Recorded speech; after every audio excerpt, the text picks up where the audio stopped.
Welcome, friends.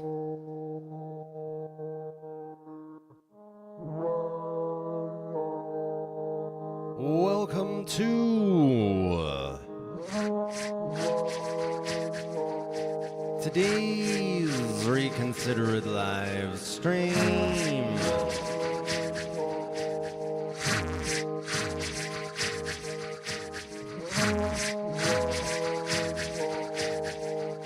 Best live stream you're gonna see all day.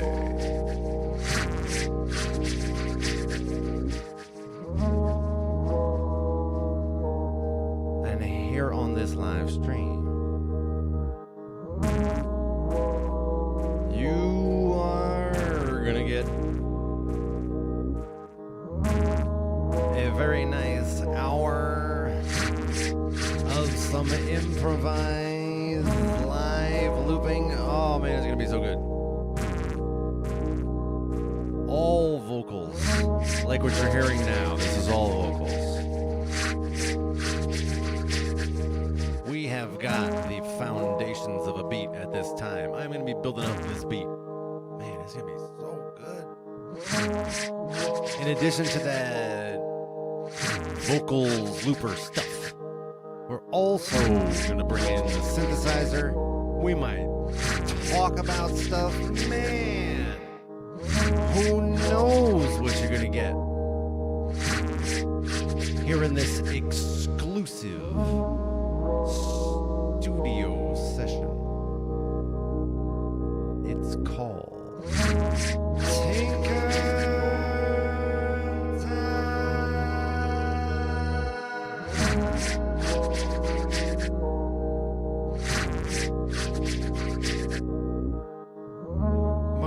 Know what it is.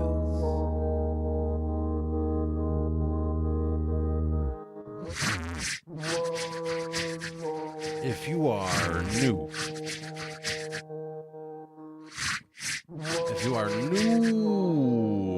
to the Reconsider It live streams, welcome! You made the right decision joining us.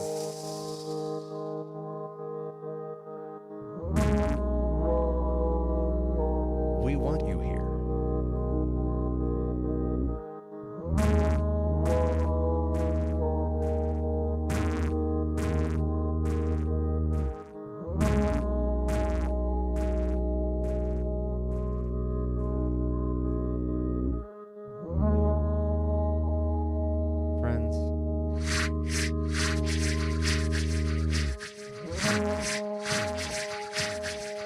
At this time, we are in a warm-up phase. We are just getting ourselves situated. We are getting the blood flowing, getting acclimated and accustomed and feeling good.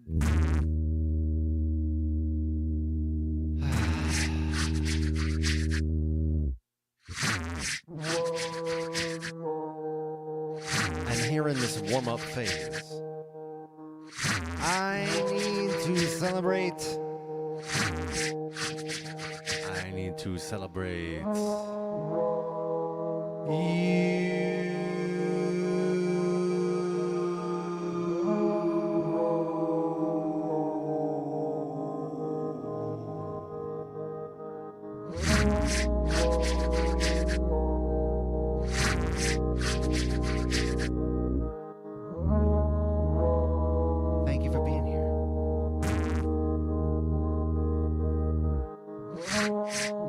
Whether you are here with us live in the chat, whether you are here with us live but you are not in the chat, whether you are here with us after the live, you are with us on replay.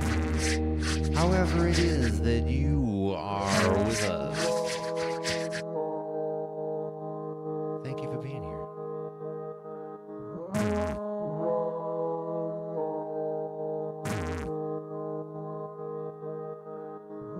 I am going to celebrate you with this time in this way.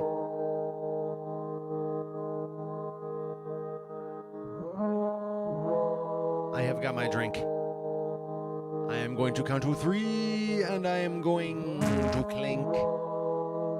You are invited to join the rest of us as we cheers along and celebrate our togetherness. 1. It's a very long and intense build-up. 2.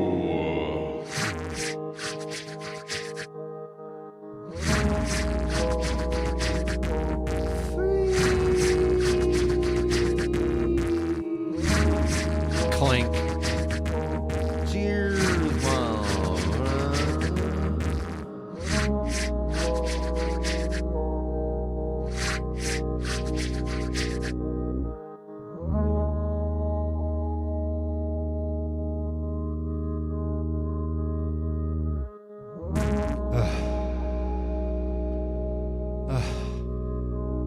Man, it's good. That's so good. That's like all the good goodness that I like and is good. Please like this video.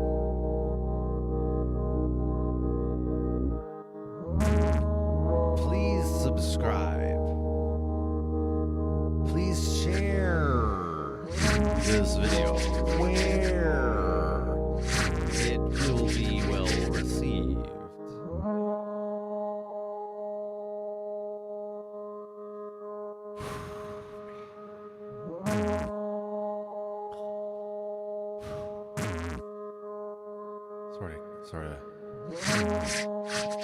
Sort of gathering myself.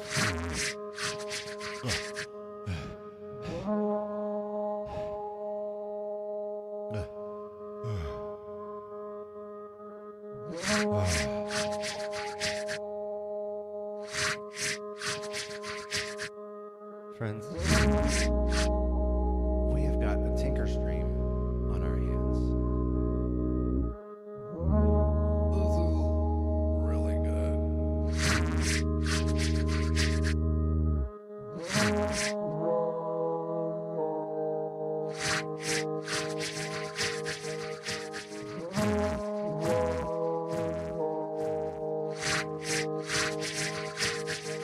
I mean, when I think of good things,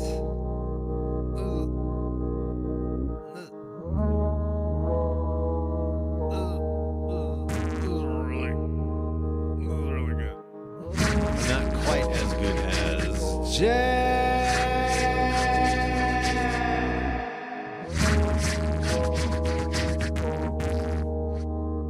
who is with us.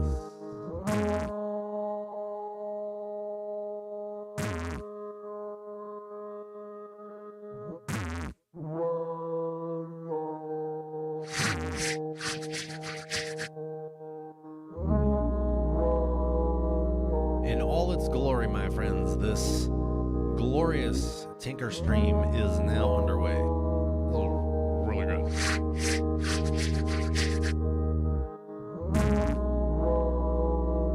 To that end,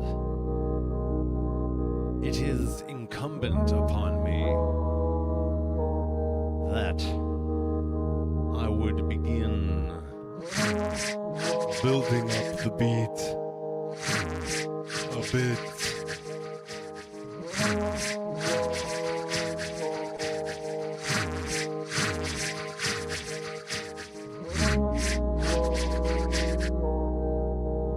And I'm gonna do that. I'm gonna do that like right now.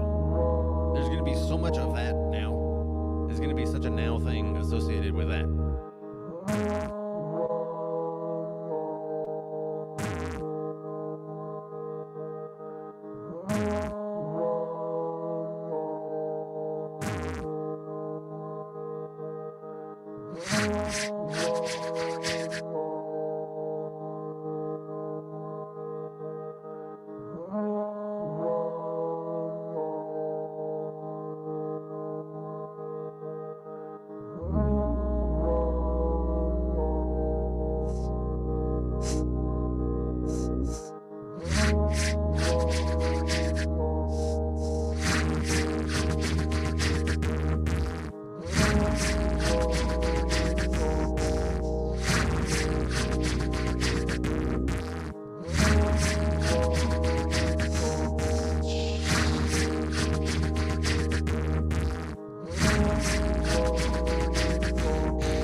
So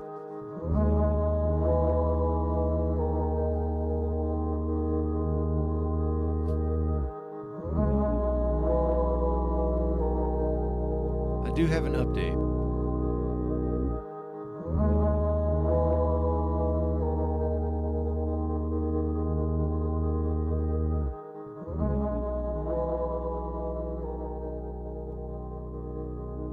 But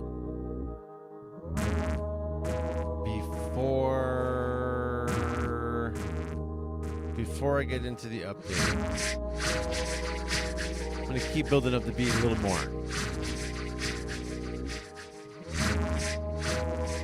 I added these drum elements here. Pretty nice. They seem to work in a pretty balanced manner, in a clockwork type of manner, which has always been my percussion style.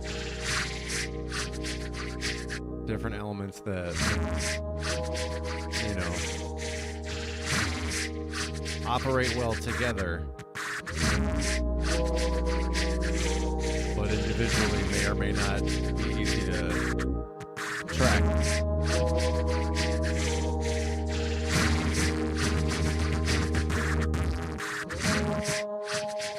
So we got some of that. We got some percussion added. Some percuss ion. And now I'm going to add a little more in the top looper as well.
first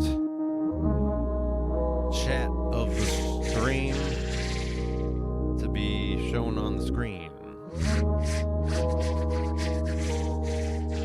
Unit E says, what are your 3 most used input effects? In the time since I saw that to this very moment when I'm now speaking about it, which was what? 25, 30 seconds, something vaguely around there. My mind is already racing with like, well, what do you mean by input? Like, what kind of input are we talking about? Are we talking about this kind of thing? It could be this, it could be that, it could be that. So there's a lot of possible answers I could give you. If we're talking about percussion on the lower looper, that has a much clearer, straightforward answer.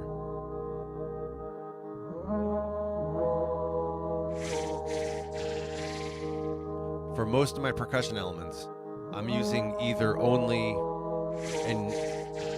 an EQ passed into a vocal distortion input effect, they call it,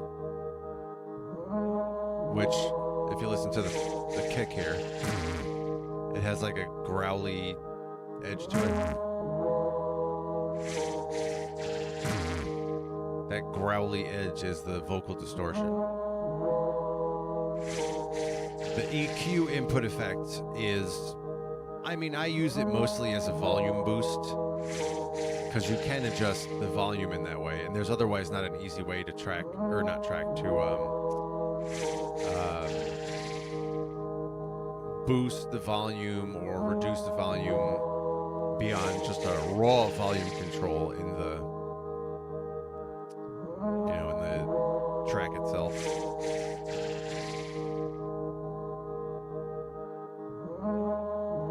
But the EQ also I use for, if you listen to the kick here,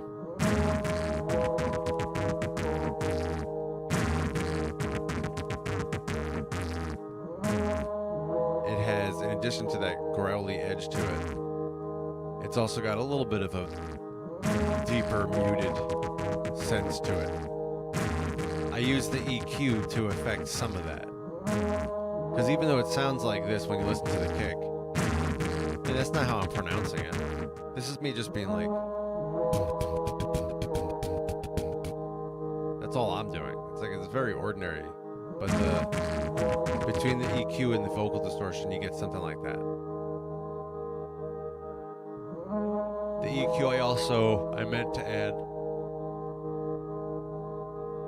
I dial up the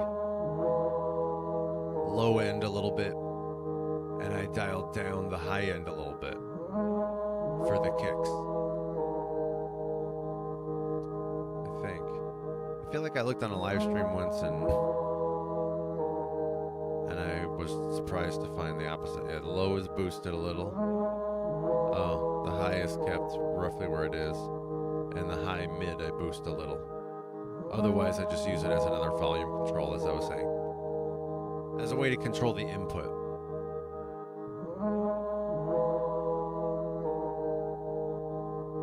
And then I pass that into a vocal distortion, as I was saying earlier, and then you get the kicks that I do. I also use that for these hi-hat type things here. It's less obvious on those, though. And the kicks are that, like, that thing.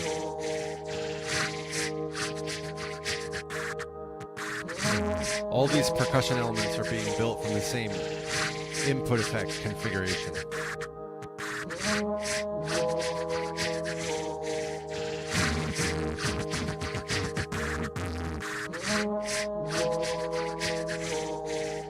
The other possibility that I use for my percussion is on the kicks, I might use a lo-fi input effect, which, let me show you this.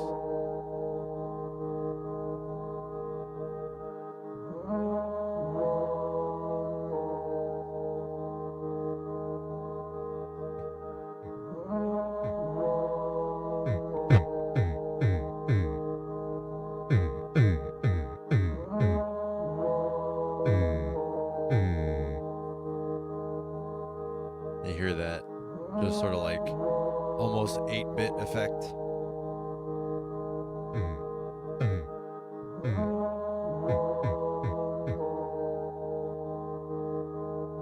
So I use that.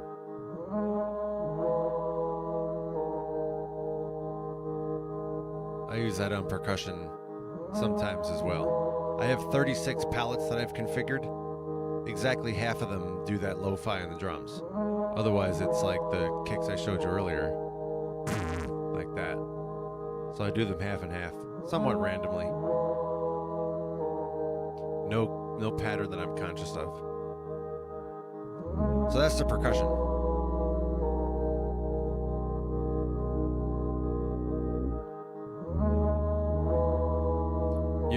Unit E is adding a little more. So we got percussion. Unit E was asking for percussion and for vocals. Yeah, let's talk about the top looper next. Unit E says, I also have both versions. Really? You have both of these loopers? Both of the Mark 1 and the Mark 2? That's pretty dope. I don't know if I've known anyone else who had both. I certainly met people who had either. But you might be the first person who I've known with both. That's dope. continues.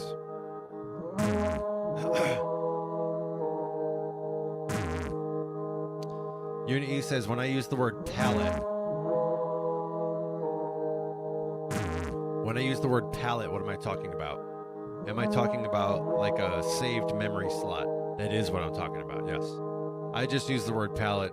It's a little bit more, I don't know, maybe intuitive for the person who isn't tech savvy with the loopers. Somebody who's like, oh yeah, I get it. You have, I don't know, palette maybe isn't the best word.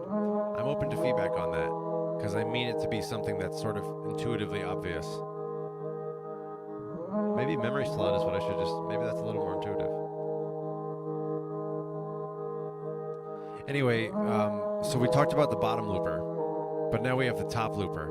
And in terms of what do I use the most, the top three, it's like, oh, for what? For the bass? Yeah, here's my bass.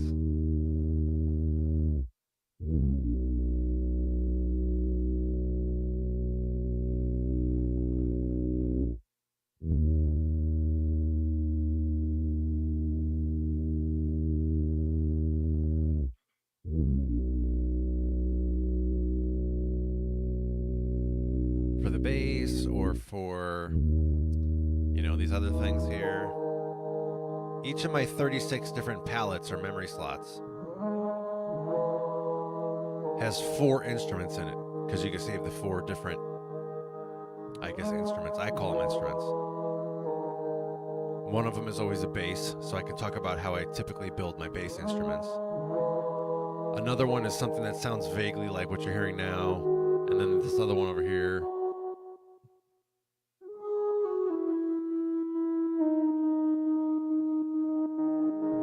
And then there's usually a 4th one that I haven't yet used on this live stream or built in this beat, which we'll hear a little bit later in the stream, whenever that comes out. So I can talk about, let's start with my bass. My bass, I always use the effect that's called guitar to bass.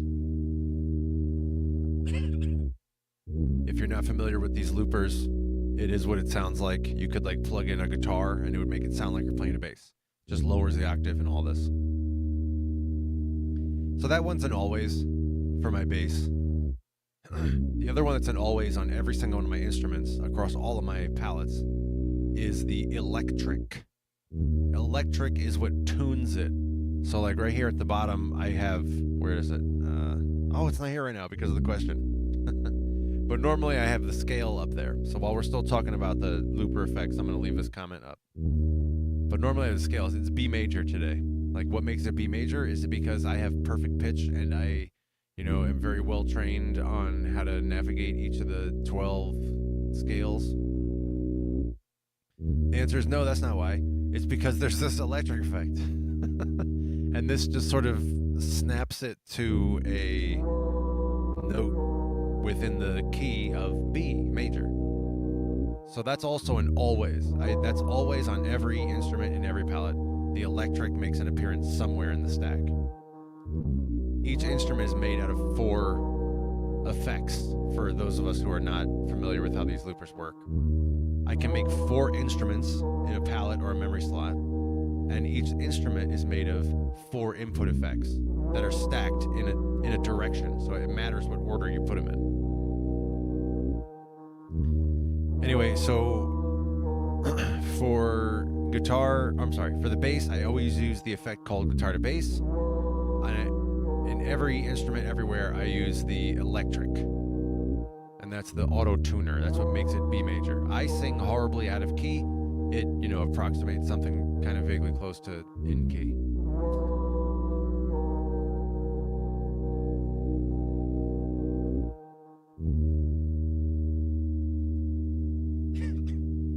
Beyond that, there can be variation in my bass. I'm always trying to evolve my bass.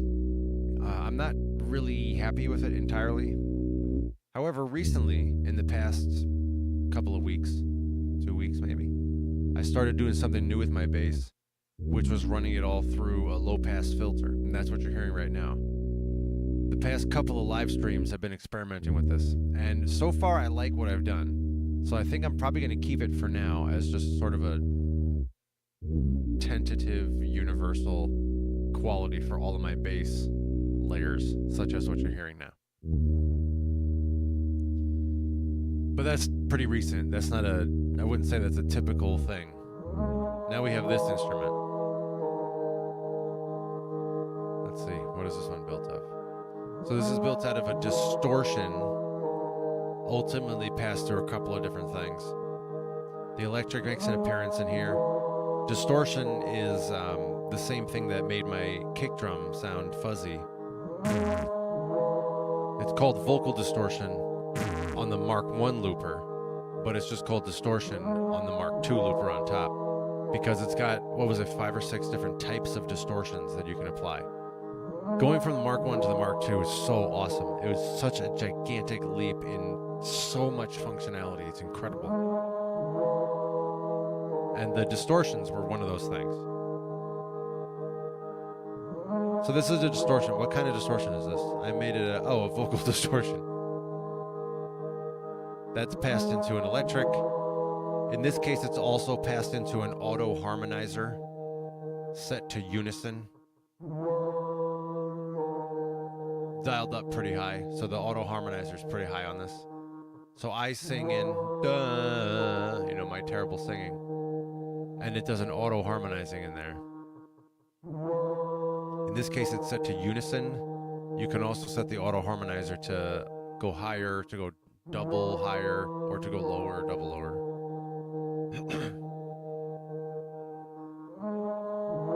What does double mean? I don't know. And then it's also passed into a tremolo. I use that a lot. Tremolo is a very frequent appearance. That or the slicer. Tremolo or the slicer, very, very frequent appearance.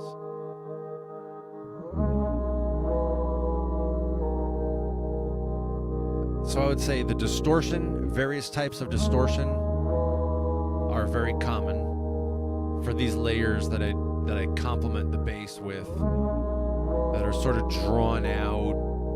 Usually they're just 1 or 2 notes drawn out, or they could be like staccato type of thing, but still just 1 or 2 notes, something very, very simple for song infrastructure.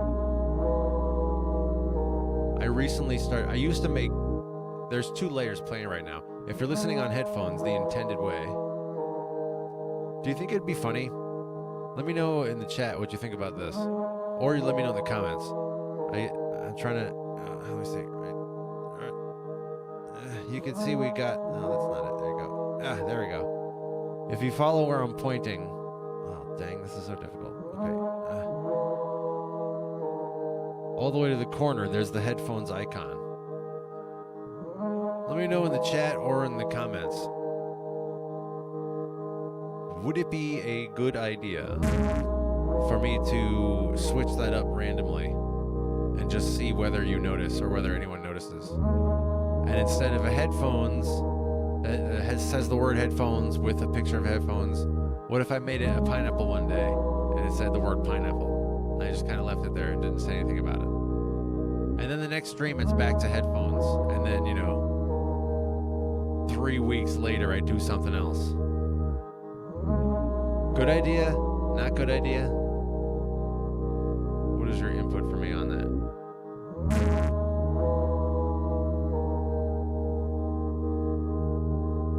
I see there is a lot of follow-up from Unit E that I haven't been keeping up with. There's still so much more for me to share, and I'm happy to do so, by the way.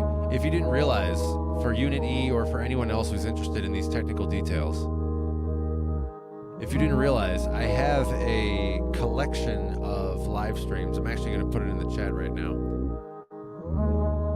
Let's see, where is it? I have a playlist of live streams I did called 505 Beat Making. Where is it? Oh, here it is. Found it. I'm so happy to tell you I found it. Dope, yeah. All right, hold on. I'm going to put this in the chat right now.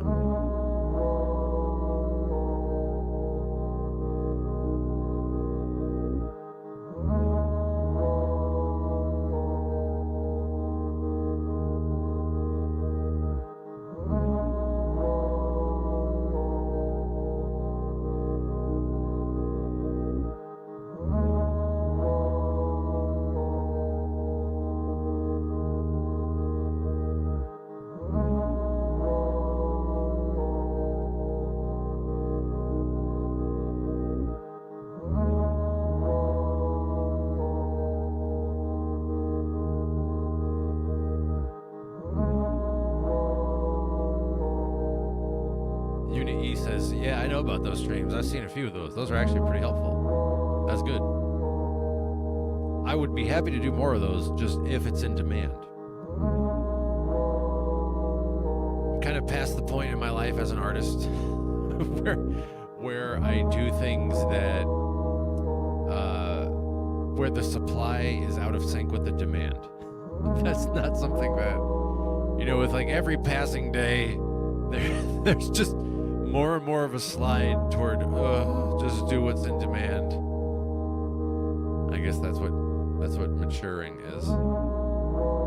Anyway, so for anyone else who wants it, in the chat we now have the link to my live streams that are the 505 technical details, like I'm talking about right now. I'm like, I use this effect and I did that, and sometimes I do this, and I'm gonna keep going with this. I see that Unity has some follow-ups here, so what's happening right now? Unity is just getting some tips.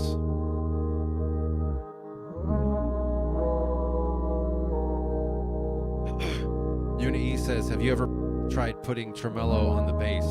The answer is yes, I absolutely have, and it can be really dope. Same thing with the slicer. You can put a slicer on the bass, and it'll just be. One thing I like to do with the slicer, let's see, can I actually give you an example? I don't know. I can't right now.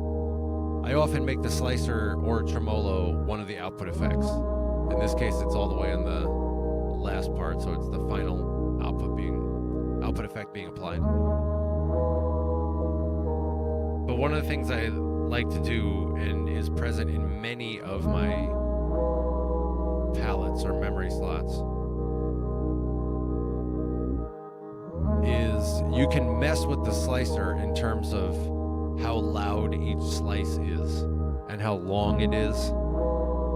So I go through the configuration of the slicing, and I'll do like, if it's 16 bars of a pattern of slicing, instead of just imagining like a square wave that's just up and down evenly, I'll change it so that some of it's lower and some of it's, I don't think it's necessarily higher, but just lowering things. And oh no, I'm wrong about that. It is lower and higher because you can make it sound extended if you're low, if you raise things, I guess. If you hierarchy things, also known as raise. So that's another thing I like to do in the slicer. That takes a little bit of time to program in, but if you get a good pattern, it's way worth it. Unity says, yeah, man, I know what you're talking about. You can get some really cool syncopated rhythms. I like those words.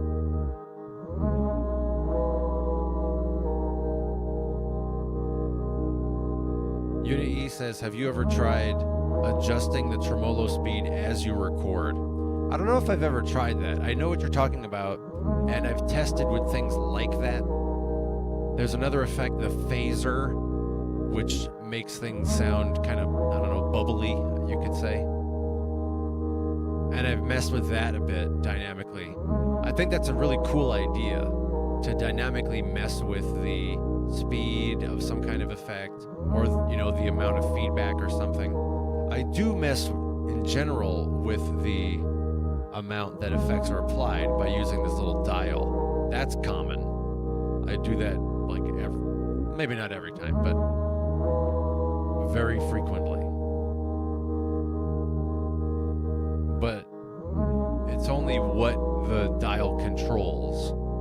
I heard once that you can control in the MK2 what the dial controls, and I believe that because the MK2 is very programmable, way beyond what I do with it. It's way, way more programmable than what I do with it. And I just never really,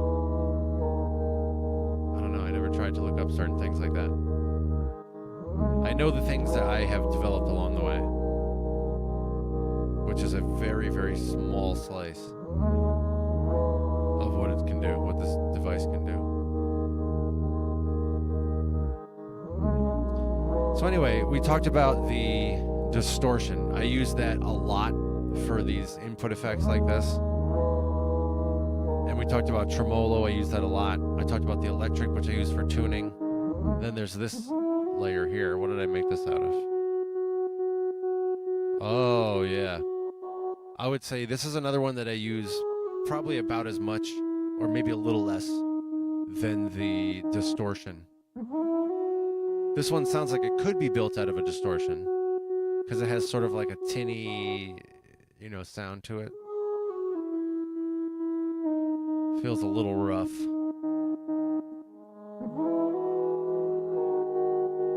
These other ones that you heard before, this stuff, these are made out of the distortion. But this other one now, this new one, this one is made out of a preamp. A preamp.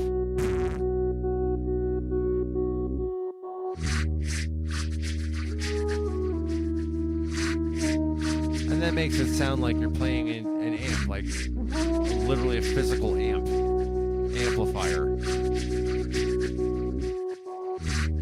Just sort of makes it sort of like, loud. I don't know how to describe it in terms of, what would you say, acoustic theory?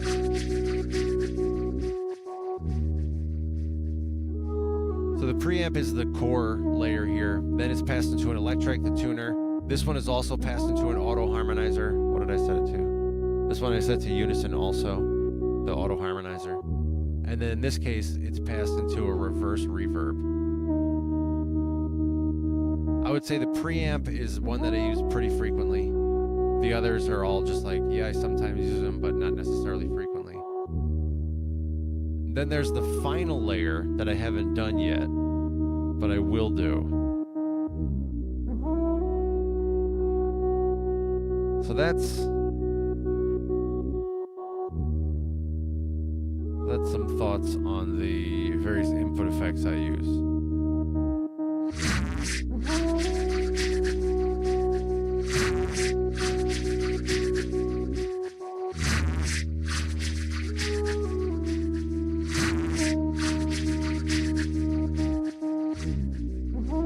Unit E says you can change the assignment of things. And I personally like using external CC messages. What's that? I don't know what you're talking about. What is external CC messages? What does that mean? Is there like a software you can use is that what you're talking about? To manipulate settings? If so, that'd be really dope. Because a lot of these palettes or memory slots that I have created have taken a lot of time to just to like scroll tediously to the thing. I'm happy to have the tool. I'm happy to do it. I'm not complaining, but it would be awesomer if there were a doper UI. And this UI is way awesomer than the first UI. To be clear, I'm not complaining. I don't mean to be complaining.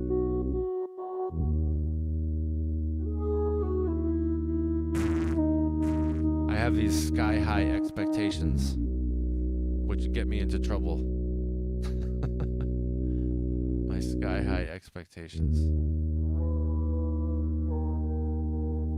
Or standards.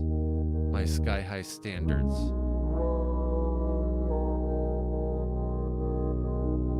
Oh, man.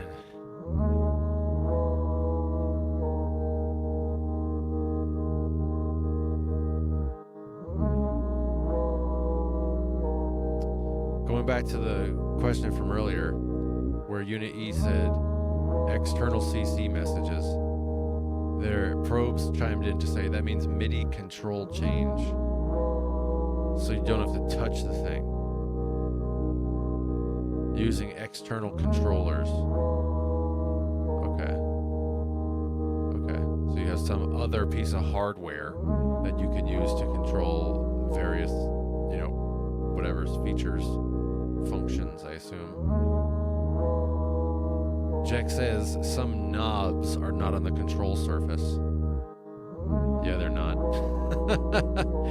That was, there was like every single person who had been using the Mark I, and then when the Mark II came out and they discovered things like there is no longer an input knob, pretty much every single person in that situation, they had been using a Mark I, then they got a Mark II.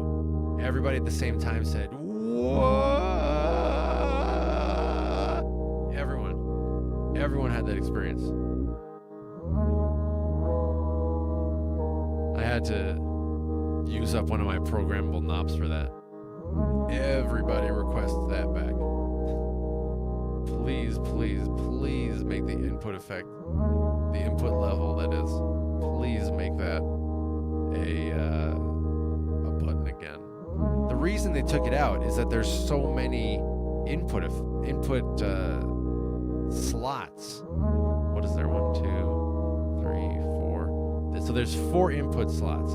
They didn't want to have 4 buttons, presumably, because they do have 2 buttons here for 2 different types of input.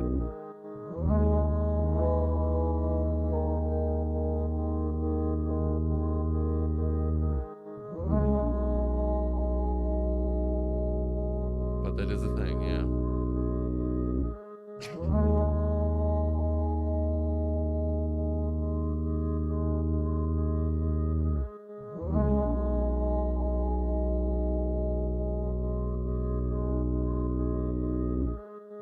This is cool. I didn't know all this stuff. I'm still very, very, very new to the world of hardware. I never have owned a, pedal in my life. These 3 devices you see right here, the 2 loopers and my synth, this is all I've ever used. I've ever owned. Well, I shouldn't say ever used, but I mean ever owned and repeatedly used and developed a craft with. It's only been these 3 devices. I've never had a small device, like the K-oscillator. You ever seen a K-oscillator? My producer from Conscious Object used to use that.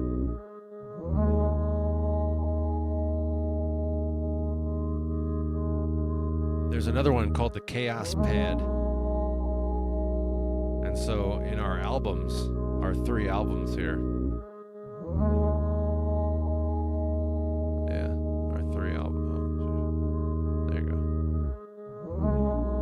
the Chaos Pad in all these and the K-oscillator. So there's these spacey effects, these very smooth melodic progressions.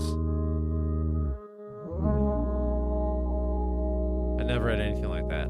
I never had a single looper pedal or a delay pedal or anything like that. Never had one. Just these 3.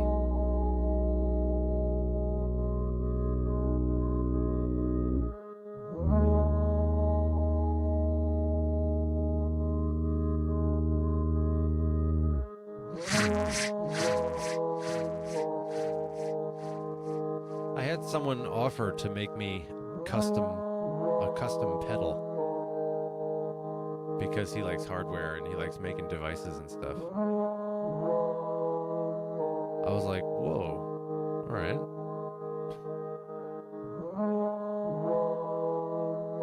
That's the whole story.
Oh my goodness.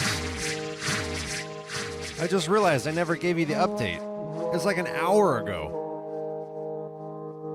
Well, probably wasn't an hour ago. 45 minutes ago at least. I was like, oh, I have this update, but before I tell you that, I'm going to go and make another layer here. And then I got totally anti-rememberified at it. Until now. Now I was re-rememberified, which is great. Being re-rememberified at things is like such a good, thingy. It's such a profound thingy. Getting re-rememberified at various Johns.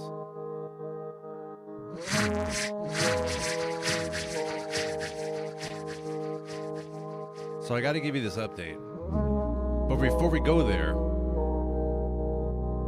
I'm going to also bring in the information regarding how I built this new layer, this other one here. This one, which is a little loud. Let me turn this down.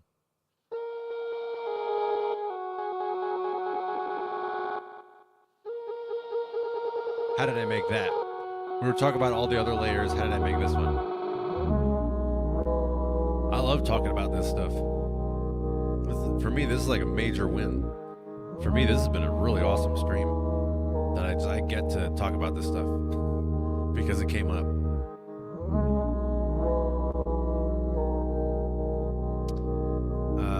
So yeah, how did I build this other layer here? Let me put it back on. This one. I'll keep the others pretty low. So this one is built out of a preamp, once again making an appearance, then electric for auto-tuning, then a modular delay, which I don't necessarily use very often at all, actually. But then it's passed into a roll. I love the roll. The roll one in this case. I love that effect so much. That's the kind of thing where I have to exercise self-control not to overdo it. So that one I would use more often than I do because it's so dope. I have so much fun with it. So out of this, I would say the preamp makes frequent appearances. The roll one is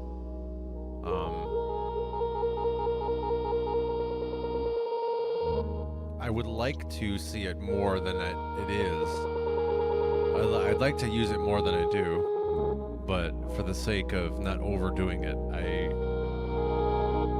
artificially restrict it, which I think is the right move. I use it enough.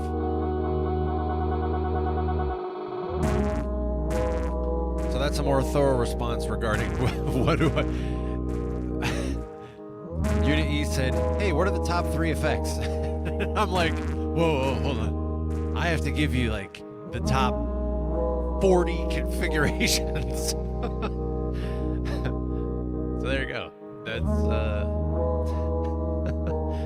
That's a very, very thorough answer. And it sounded like that there were some good tips buried along the way there. That's good. Unit E says that changing that roll speed, that's what I was talking about earlier with the tremolo. Yeah, I totally agree.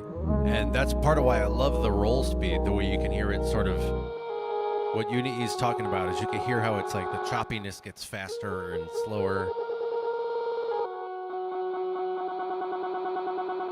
That's because as I use it, I can use this dial here to adjust that. And that's what Unity was talking about earlier. Like, oh, you ever do that with tremolo or maybe other effects?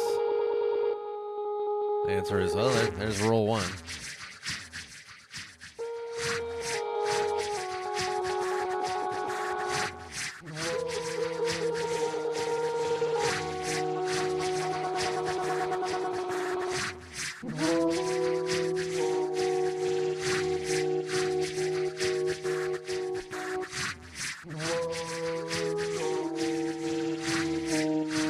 So what's this update? What's this update that I promised you? I actually didn't promise you. I just said I had an update. But I did mean to share it with you.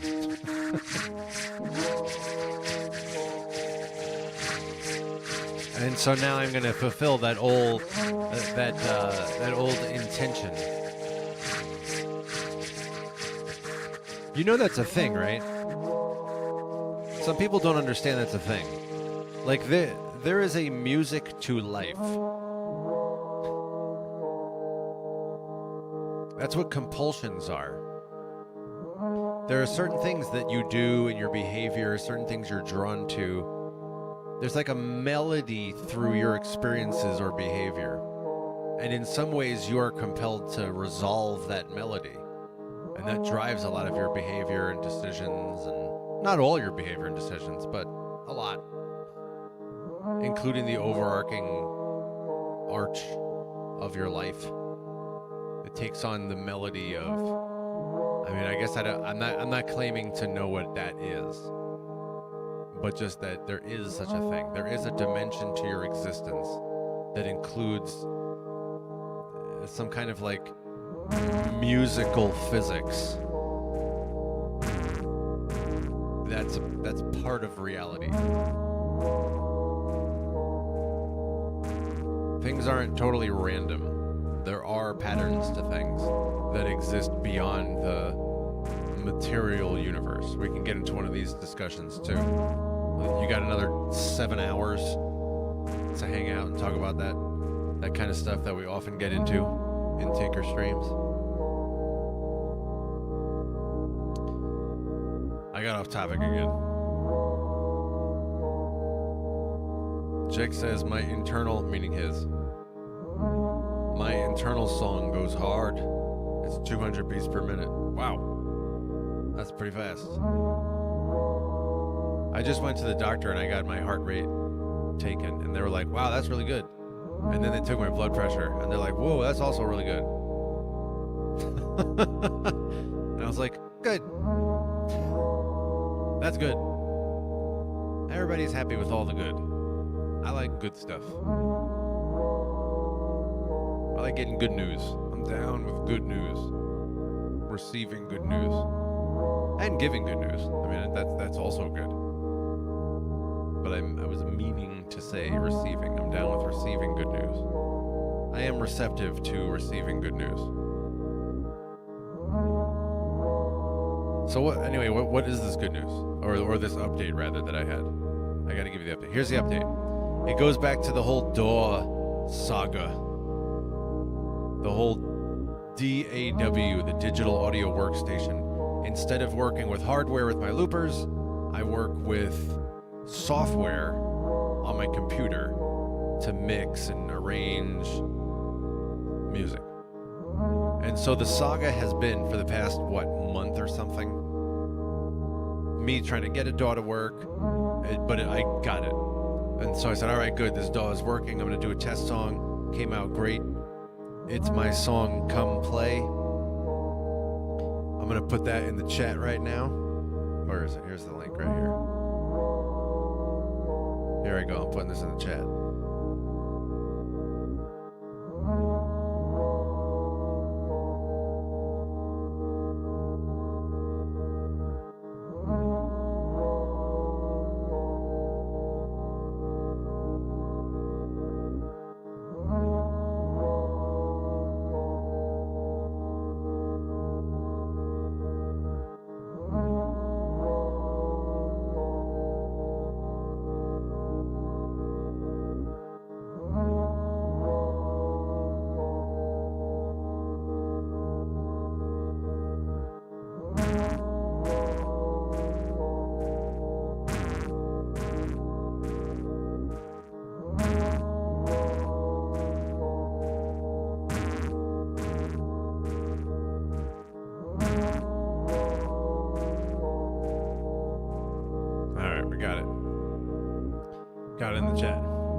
The DAW working, the DAW, the digital audio workstation. I made a song on my computer like I used to do years ago.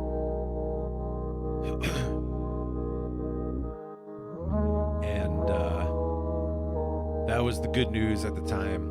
And then I forget who it was who originally asked, but there have been a couple people, a couple regulars who expressed interest in a DAW stream, live stream, in addition to these hardware looper synth live streams. By the way, I didn't play a synth at all yet today, and maybe I won't. There was one other stream where I went for like 2 hours. I forget, maybe it wasn't 2 hours, but I feel like it must have been long.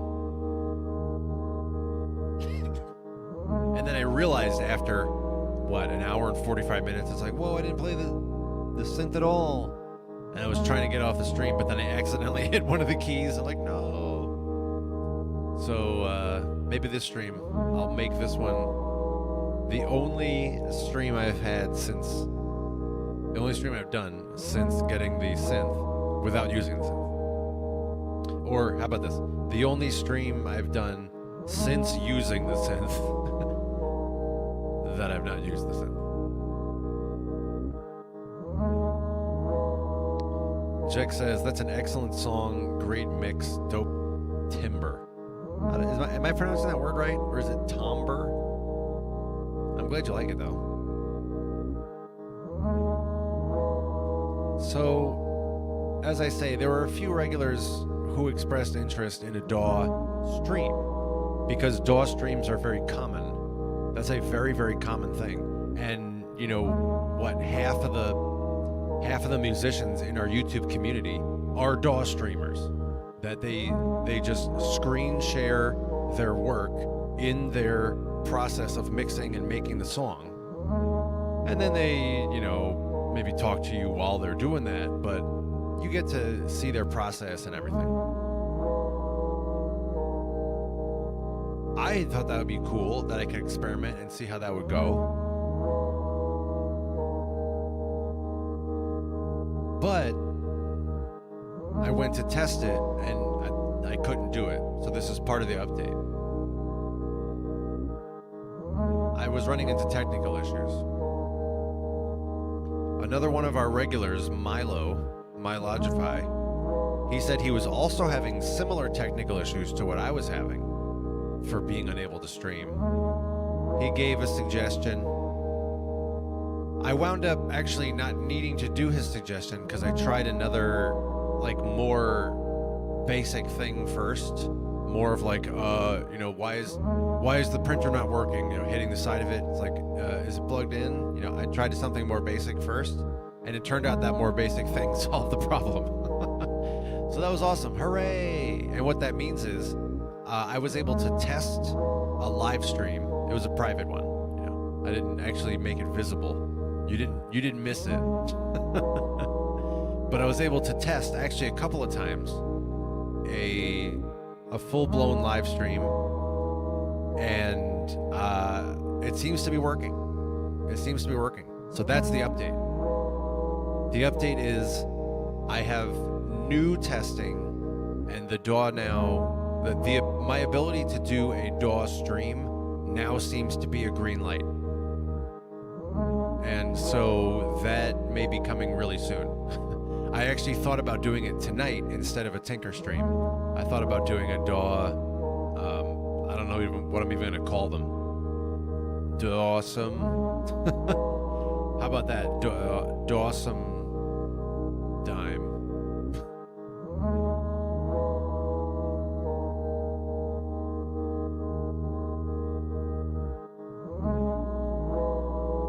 Whatever I call it.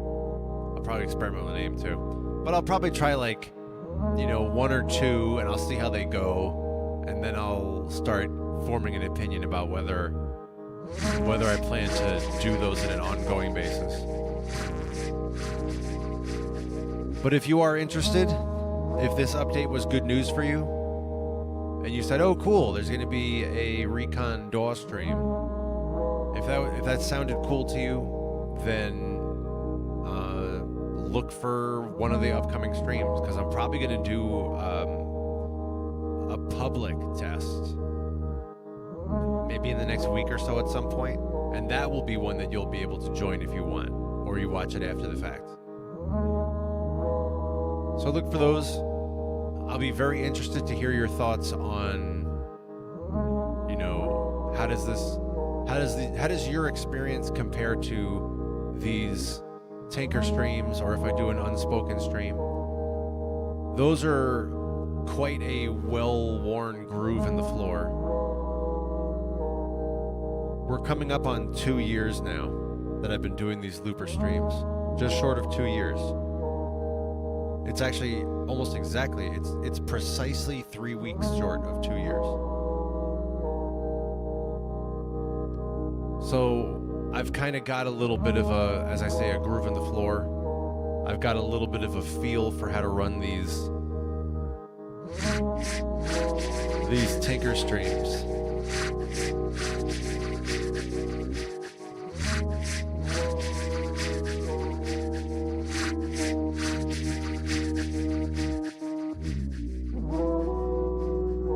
But doing DAW work, man, I'm not gonna have any idea what I'm doing there. I'll know some principles.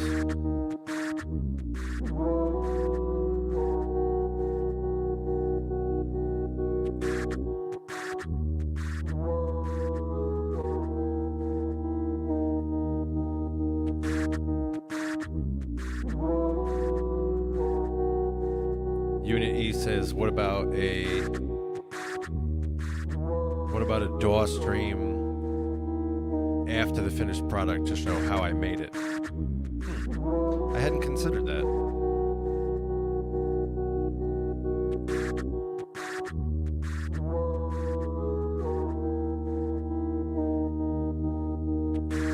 What I was planning to do is what I see when I join people's DAW streams.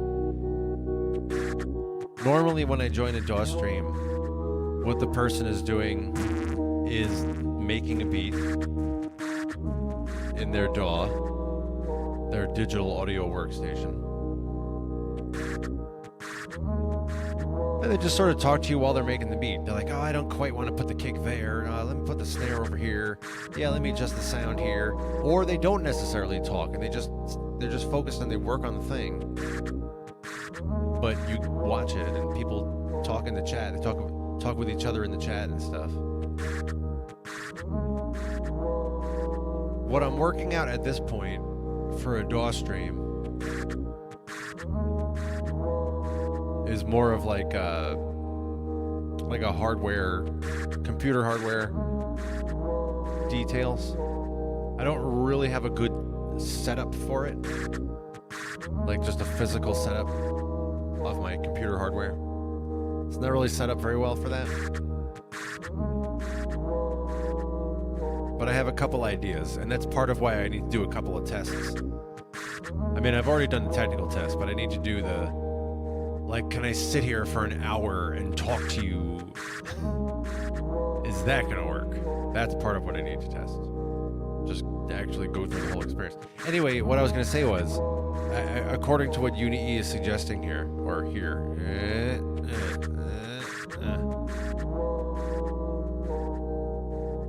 I was planning to just open up a song that I'm mostly done with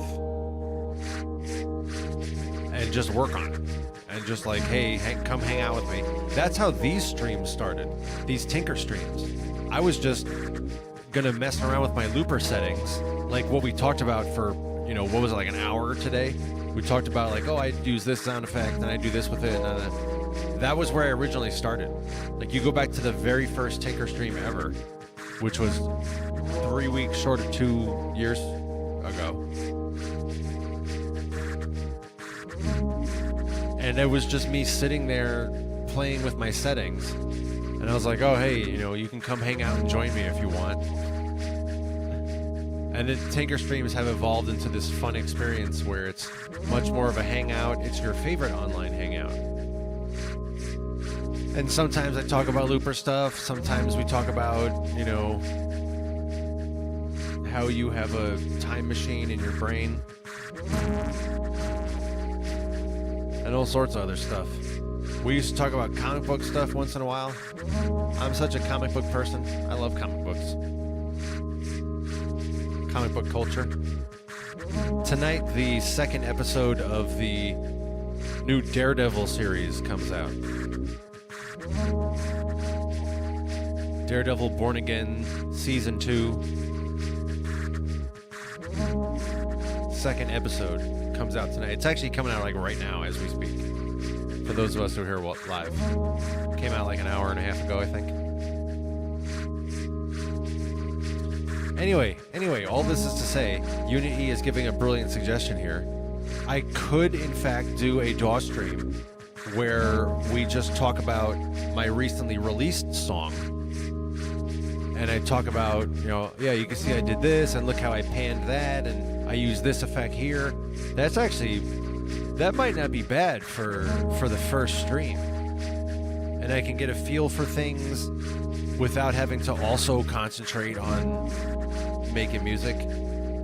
That's not bad. I might actually do this. Or maybe not. I reserve the right to change my mind later. I come back and think about it more tomorrow and I'm like, what was I thinking? No way! But I really like the idea. So shout out to Unity for that idea. Unity also has a very attractive suggested title for my DAW streams. Dawson Creek. That really is hilarious.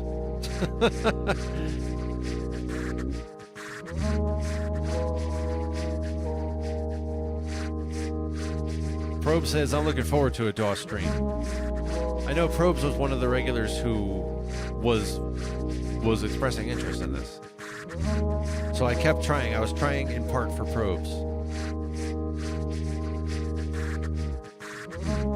And I'm happy to say I believe I've sorted out the technical issues. The microphone I'm going to use is not the greatest. That was one of my technical challenges. Like, how do I get it so that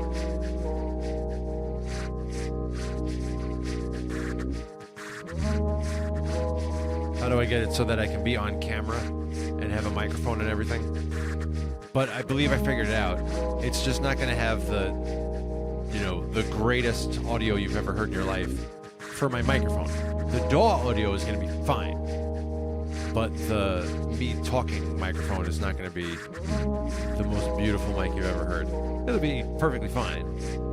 But I know for most of my regulars, you have very acute hearing. So you'll be able to pick out like, oh, that wasn't the most perfect thing ever. And that's okay. You can have those thoughts. Unity says, I enjoy the conversation aspect. I get that feedback a lot. I get that feedback that you enjoy the discussion aspect of these Tinker streams. So I imagine that will carry over as well. I used to do those discussion streams. What did I do, like 10 or 11 of those? Should I put that in the chat as well? Let's see. was easy. I found that one really fast. I'm gonna put this in the chat right now. I did these discussion streams.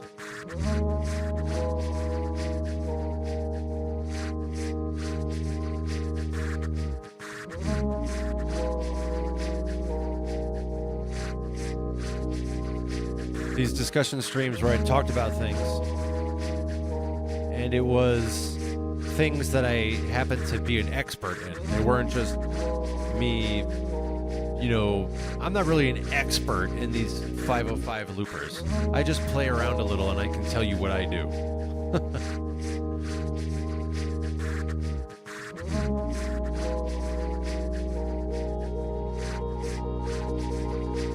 But in these discussion streams, which I just put the link in the chat,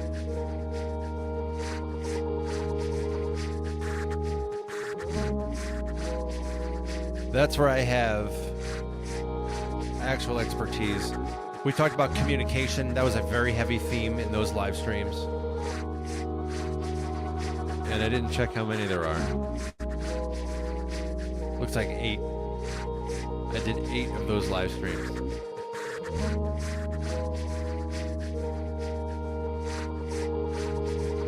So I personally like the discussion side as well.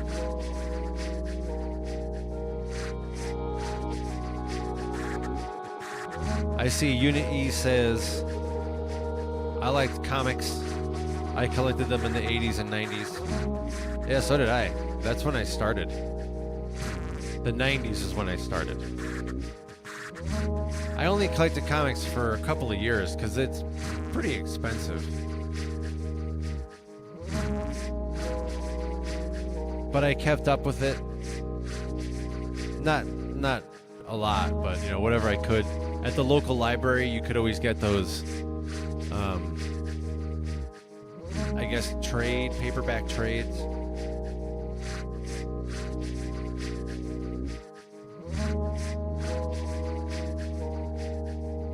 Like this one here that I happen to have in reach. This one here. Vision by Tom King. Tom King is a controversial comic book author. Some people really like him. Some people will just rant about how much they don't like him. This is a Marvel book about Vision, the character Vision, which if you're familiar with him, he's been a character in the movies. They made him a pretty prominent character in the films. He's the android who has all sorts of really wild superpowers. But you can get those trades at the local library. And that's what I used to do. I collected comics for 2, 3, 4 years or something in the 90s. And then I just stopped. And I have a bunch of comics. But I would get the trades from my local library. So I would be a year behind or something. But I would be able to keep up with certain titles a lot, actually. I did a lot of reading. This was before the internet and social media. At this point, I don't really read very much. I spend way too much time on Instagram or some other, I don't think I spend too much time on YouTube, but I spend a lot of time on YouTube. I'm almost always in somebody's stream on YouTube, which I love. Unit E says, I had the original X-Men 1 to 100. What? The original from 1963? You had all of them? 1 to 100? That has to be worth thousands and thousands of dollars. I don't even know how much that's worth. Wow.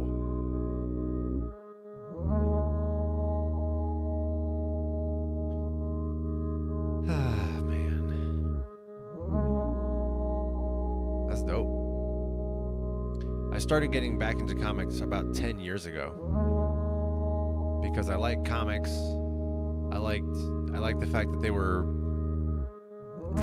prominent in popular culture with the Marvel movies, and now the new James Gunn DC movies are out. We're gonna get Supergirl in like a month. Well, not a month, but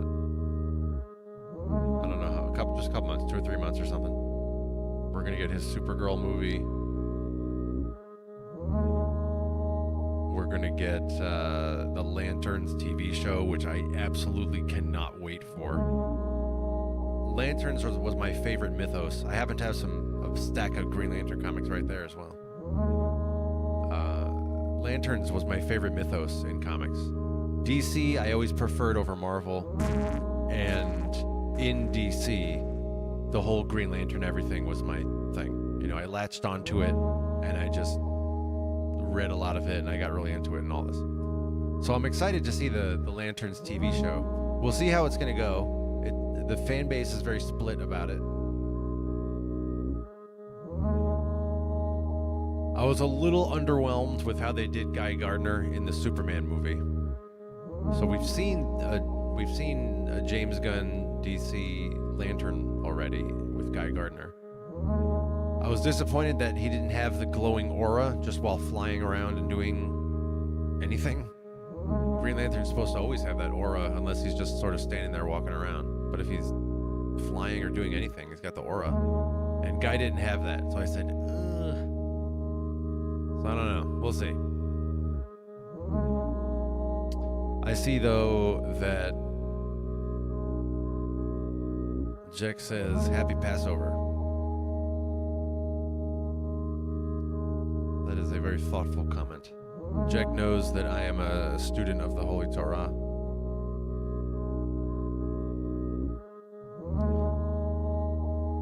You would say Chag Pesach Sameach. That's how you'd say that. That's how you say Happy Passover. Chag Pesach Sameach.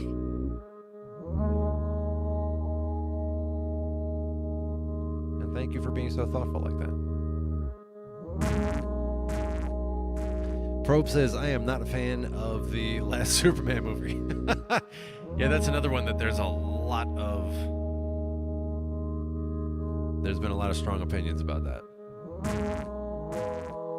I think there's a lot that you could complain about. I'm just happy to have the start of what will be a coherent DC universe. I personally liked the Zack Snyder DC movies, Man of Steel, Batman vs. Superman, and the Zack Snyder Justice League. I liked them. Some people didn't like them. Some people think that it's very cinematic, but it's bad writing. I didn't think it was bad writing. I understand some of the criticism, and that's fine. There can be criticism. There can be some weak points. I think that's okay. But I didn't think it was bad. I didn't think it was terrible. I don't know why people have so much hatred for him. It seems to be about the director. Like, they don't like him. They don't talk about the movies. It's weird.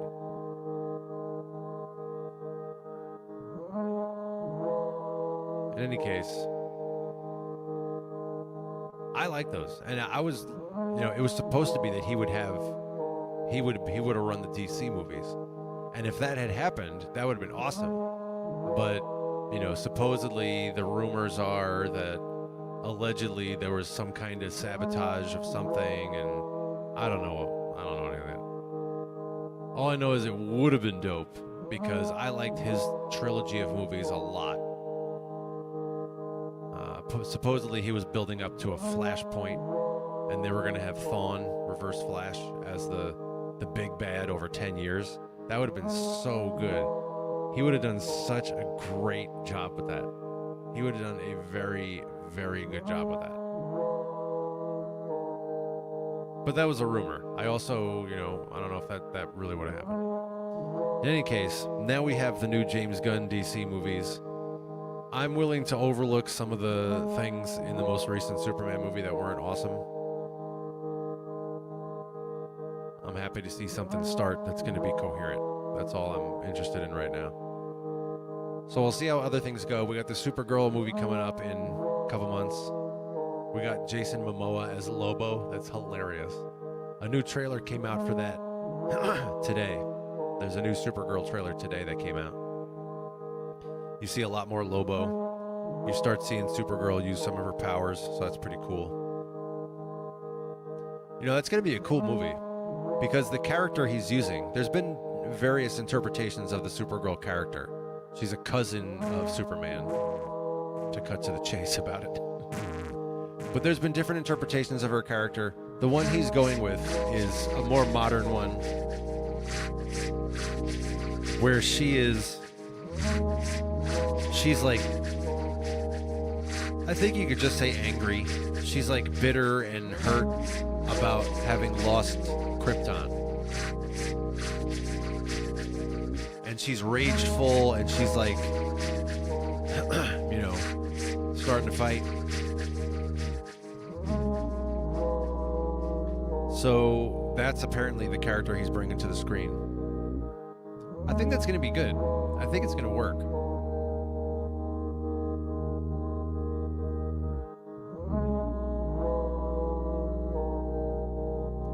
So I'm looking forward to it. As I say, I'm also looking forward to the Lantern show that's coming out in August. By the way, as we record this, it's March 31st, 2026. Tuesday, March 31st, 2026.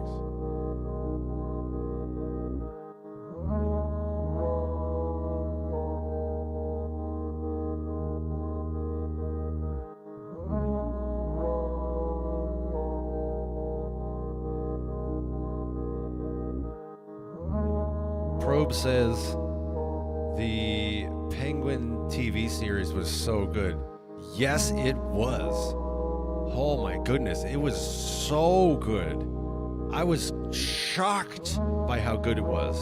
I couldn't even believe it. Like I was watching that just because I'm a loyal DC fan. I'm a loyal comic book fan in general. I'm gonna watch Daredevil after we finish the stream.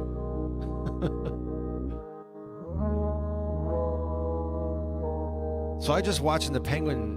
I wasn't expecting that much of it, honestly. But I was just watching it as a DC fan.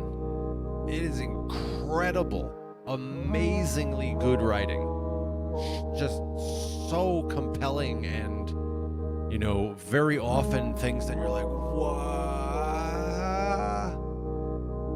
Suspenseful, very, very good. And the same production studio is making Lanterns,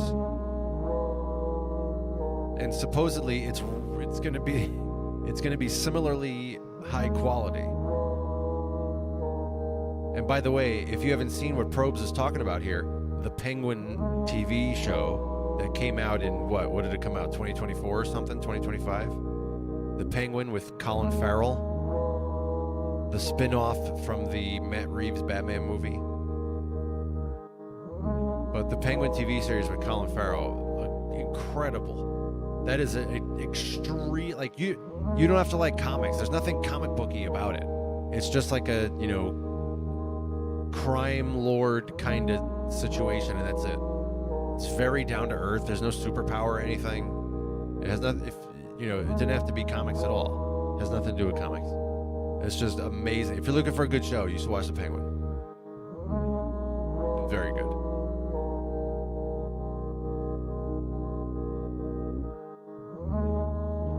Bringing back Lobo. Jack says, what TV channel can you see the Penguin on? I know for sure you can see it on HBO Max, because that's where they have DC stuff. It's probably on other platforms too. I'm not sure though. It's definitely, I watched it on HBO Max.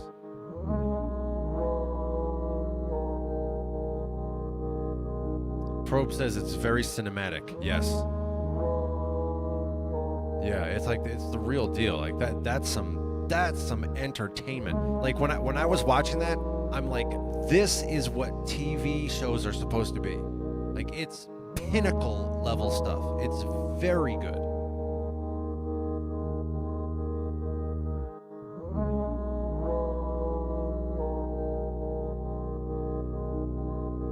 Jack says, I don't get cable. Yeah, me neither. I haven't had a TV or cable in a very long time. You know, over 25 years. I also don't have a microwave, which some people are surprised by.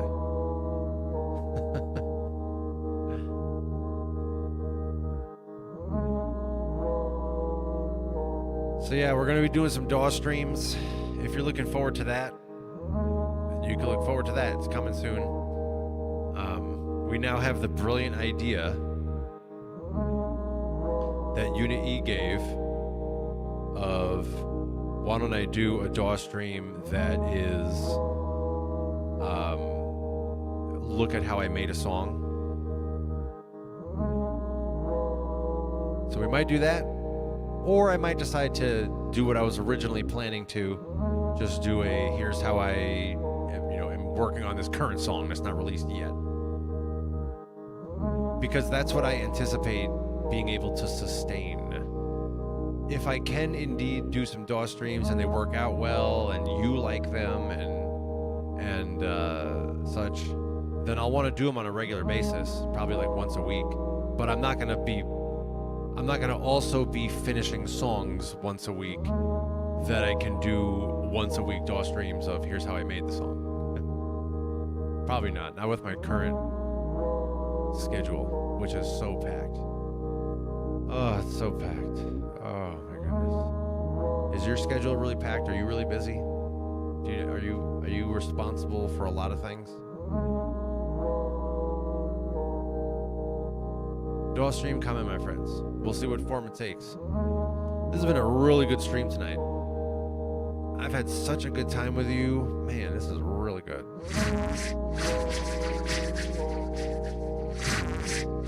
We got a good beat. So much good discussion. The time has come for our closing cheers, my friends. Grab a drink. We are doing it. My regulars know the closing cheers, the euphoria that you look forward to. That this comes a lot faster than the opening cheers. Opening cheers takes a long time. But the closing cheers, my friends, this comes really fast. This is just like, oh my goodness, I didn't know that it was just 1, 2, and 3. Clink. Cheers, my friends.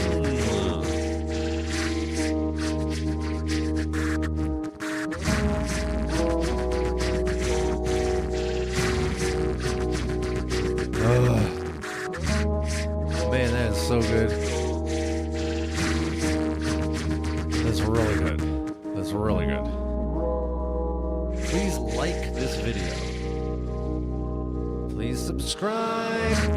Please share this video where it will be well received. I see we got a couple of agreements here. Jack says, I haven't had cable since 1990. My man. Jack also says, I never had a microwave. My man. Unit E says, no cable or microwave for over 20 years. My man. And look at this comment. If you didn't catch it in the chat, Unit E is just singing the soul of a man right here. This is just like, we should tell little boys this.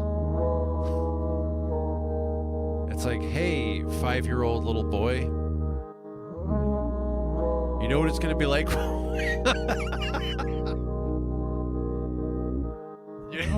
know what it's going to be like when you're older?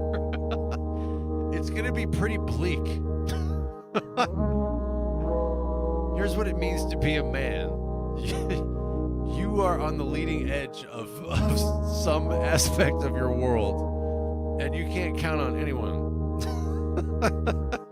Like, you really are holding it up. So yeah, you can look forward to that, little boy. Oh man.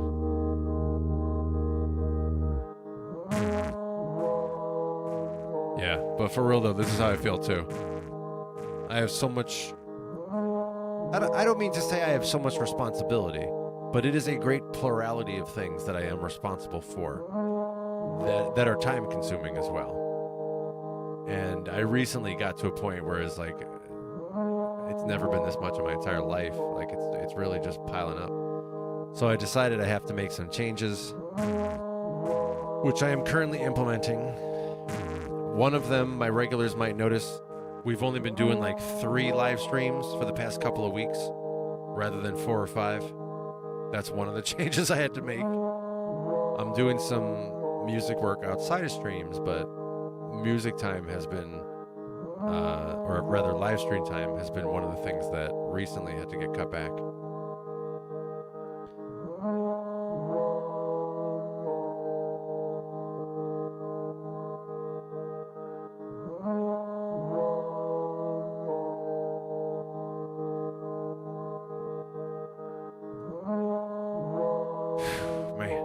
So as I was saying, friends, good stream. Thank you for being here. I hope to see you on the next live stream.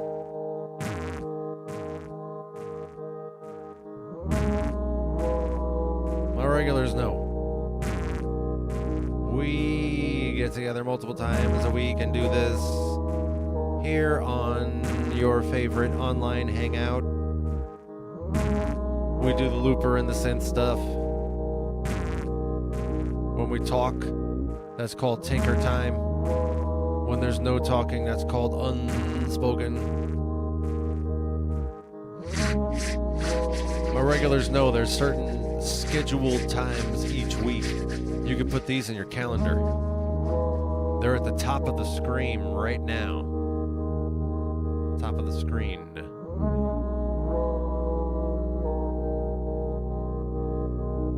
Eastern U.S. time zone. Every Sunday at 1 p.m. Every Tuesday at 9 p.m.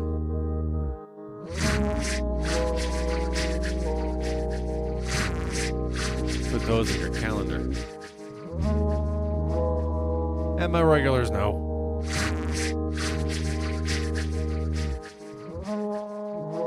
We also do another couple streams during the week at various times.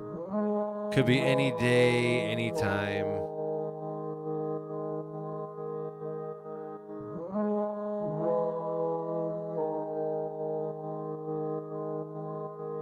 Enable notifications now so that you can join us for those unscheduled streams.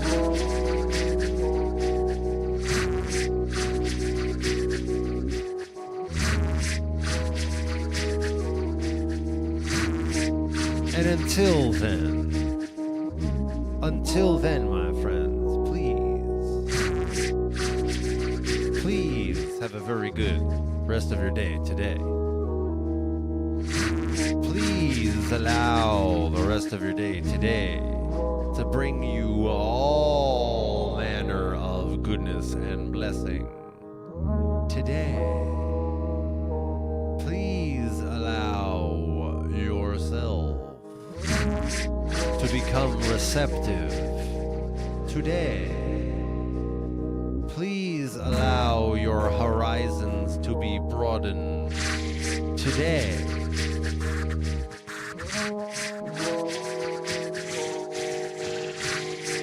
please allow yourself to receive all of the healing today.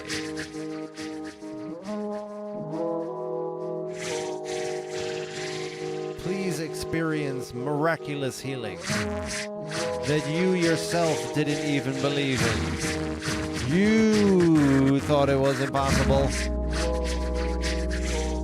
Please allow that to happen in your life. Please allow yourself to experience a shining light.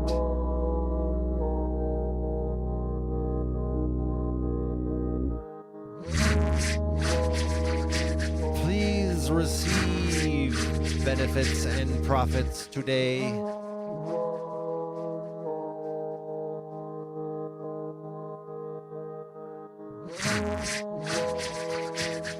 Please receive more than you've ever received